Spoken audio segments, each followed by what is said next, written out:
Моят академичен път започна през 2011 година.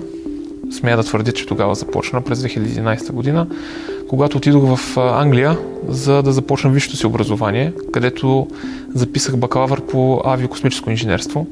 След завършването на бакалавъра бях поканен от професора, който ръководеше дисертацията ми, да направя докторантура с него в насока оценка на неточностите в динамика на флуидите. Така започна истинския ми академичен път всъщност през 2014.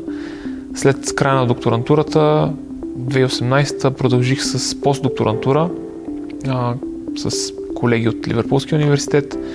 Последва втора и по време на COVID-пандемията се прибрах в България, където започнах работа като изследовател в Институт Гейт.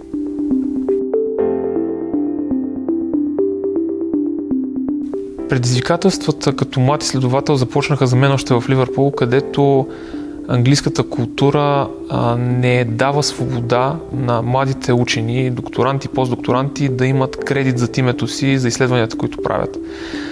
И всъщност всичко потъваше или зад името на професора, който води, без значение колко изследвания се правят от младите учени.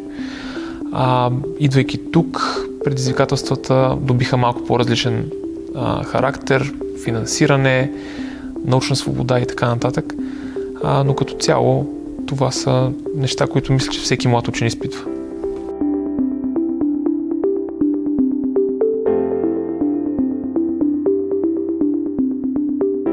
Проектът, по който в момента работя, който се казва Uncertify, се стреми да развие методи и инструменти за сертификация чрез симулация на летателни средства. На прост език, какво цели проекта? Всеки един самолет, който виждате, че лети или оперира, трябва да бъде сертифициран от гледна точка на безопасност, от гледна точка на това дали отговаря на международно приетите стандарти за безопасност, за представяне и така нататък. Тази сертификация обаче отнема години да се завърши, тъй като включва специфични тестове и съответно струва милиони, стотици, по някой път милиони долари, евро, зависи къде сертифицирате. И сертификацията чрез симулация всъщност цели да облегчи част от това бреме, като прехвърли тестовете или част от тях в виртуална среда.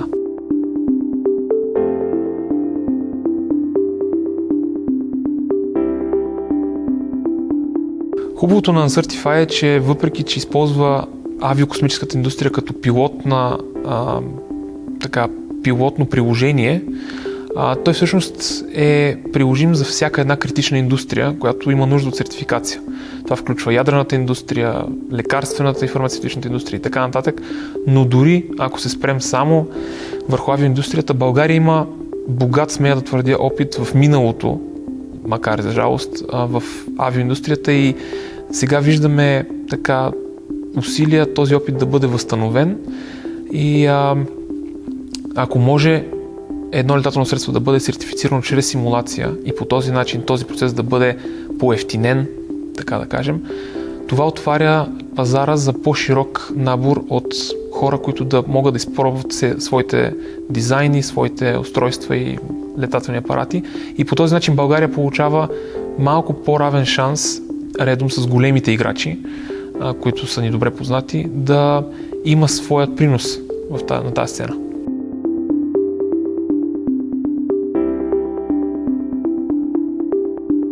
Мотивираме предложението на професор на първо място в Институт Гейт, която ми посочи за програмата Промис и след като се запознах с условията, разбрах, че такава една програма предлага точно това, което съм търсил през годините, а именно независимост, добро ниво на финансиране и оперативна свобода. Да мога не само да провеждам изследвания, които аз намеря за интересни, но и да управлявам екип.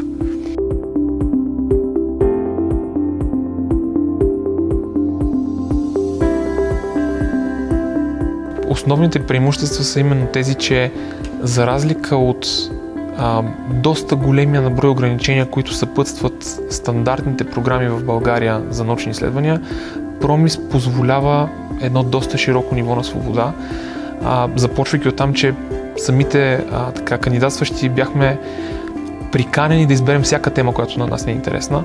Това е първа точка на свобода. Нямаше големи ограничения дали изследванията са приложни и фундаментални. Това, че самата програма провокира мобилност, колаборации извън България, но и вътре в самата държава. Това е нещо, което не се вижда често, поне по мое мнение. А работата с швейцарски ментор, там интересна историята. Човек, който се съгласи да бъде мой ментор, е всъщност отдавнашен познайник, с когото сме се засичали по конференции, професор от ETH, в същата област, в която аз работя. Така че предимството от работа с него е първо, че знам, че мислим еднакво, и второ, че неговият опит се простира на изключително широко и дълбоко ниво в тази област. И така той самия ръководи немалка изследователска група, която ми дава и на мен възможност да сравнявам изследванията си с наистина световен стандарт и да получавам подкрепа от човек, който е минал многократно по пътя, по който аз съм поел.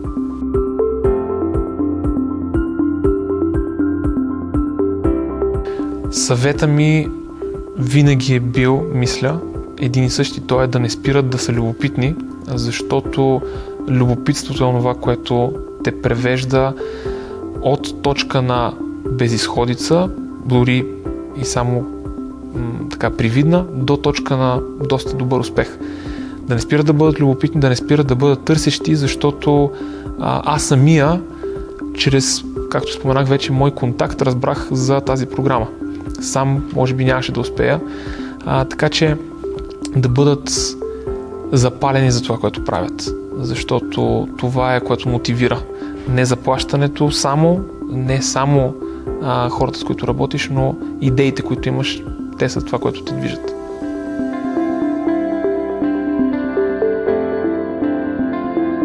Може би по-отделно, когато чуя Швейцария, първата дума, която ми идва като асоциация на ум, е точност. Когато чуя научни изследвания, идват много асоциации на ум, тъй като аз самия с това се занимавам всеки ден, но когато ги свържа, асоциацията, която може би идва на ум, е перспектива.